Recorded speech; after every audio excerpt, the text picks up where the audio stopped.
Hi friends, இன்றைக்கி நம்ம செய்ய போகிற ரெசிபி ஆனியன் போண்டா.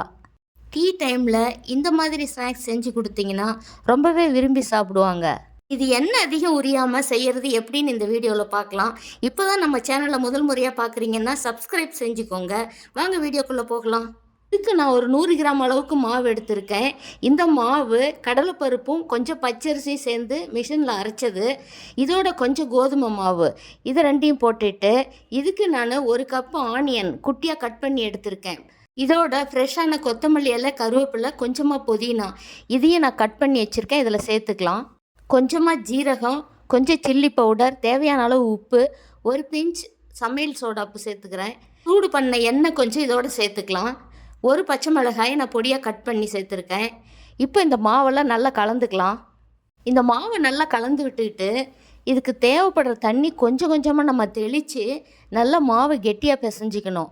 நம்ம ரொம்ப தண்ணி ஊற்றி பிசைஞ்சிட்டோமா நமக்கு போண்டா போடும்போது எண்ணெய் அதிகமாக உரியும். இப்போ பாருங்கள், இந்த மாதிரி தெளித்து மாவு பிசைஞ்சிக்கணும். நம்மளுக்கு ஒரு 2 டைம் 3 டைம் கூட தண்ணி தேவைப்படும். இதுக்கு கடலைப்பருப்பு நான் 1 கிலோவுக்கு 1/4 கிலோ பச்சரிசி சேர்த்து ரைஸ் மில்லில் கொடுத்து அரைச்சி வச்சுருக்கேன். அந்த மாவில் தான் நான் போண்டா போடுவேன். இந்த பச்சரிசி சேர்த்தும் பொழுது நமக்கு போண்டா கொஞ்சம் கிறிஸ்பியாக கிடைக்கும்.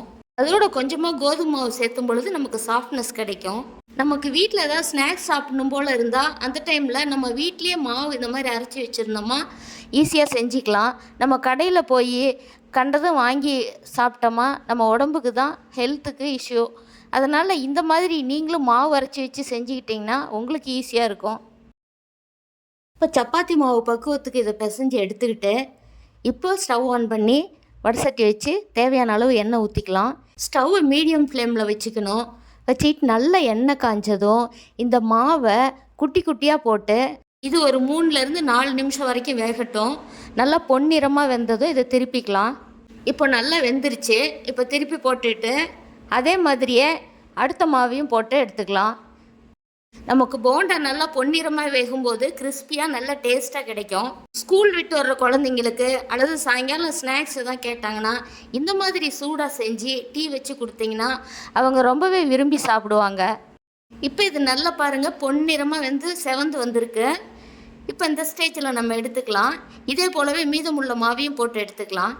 இப்போ சூப்பரான ஆனியன் போண்டா கிறிஸ்பியாக அதே சமயம் டேஸ்டியான போண்டா ரெடி ஆகிடுச்சு. இதே போல் நீங்களும் செஞ்சு பாருங்கள். இந்த வீடியோ பிடிச்சிருந்தால் லைக் பண்ணுங்கள். உங்கள் ஃப்ரெண்ட்ஸ் அண்ட் ரிலேட்டிவ்ஸுக்கு ஷேர் பண்ணுங்கள். தேங்க்யூ.